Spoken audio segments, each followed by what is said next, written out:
અમદાવાદમાં એનસીપીની ઓફિસમાં આઈટી વિભાગે સર્ચ ઓપરેશન શરૂ કર્યું હોવાના સમાચાર છે। અજીત પવારની પાર્ટી એનસીપીના ગુજરાતના કાર્યાલયમાં હાલમાં તપાસ થઈ રહી છે।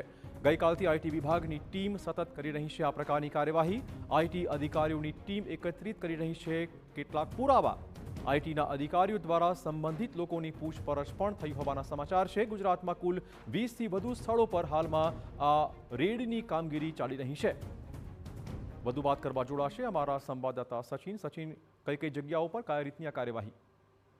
ચિરાગ, જે પ્રમાણે ગઈકાલે પણ ભારતીય જનતા દળ નેશનલ જે પાર્ટી છે એની ઓફિસ પાર્ટીના જે સંસ્થાપક છે સંજય ગજેરા, એમના ત્યાં પણ આઈટી વિભાગની કાર્યવાહી જે છે એ થઈ હતી અને ગાંધીનગરમાં કાર્યવાહી દરમિયાન અલગ અલગ સ્થળોએ જે છે એ દરોડા પાડવામાં આવ્યા હતા અને સર્ચની કામગીરી કરવામાં આવી હતી।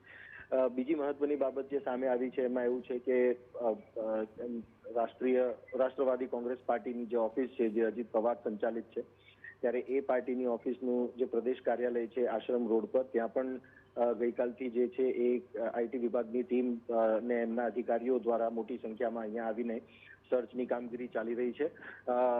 જે બાબત છે હજુ સ્પષ્ટ નથી કે જે સર્ચની કામગીરી છે કયા આધારે છે, કારણ કે જે પ્રકારે ફંડિંગની વાત છે એ ફંડિંગના વિષયને લઈને છે કે પછી જે આખો વિષય સામે આવ્યો છે મહારાષ્ટ્રમાં જમીનનો વિવાદને લઈને એમના પુત્રના નામે, ત્યારે એ બાબતને લઈને આખી તપાસ છે થઈ રહી છે।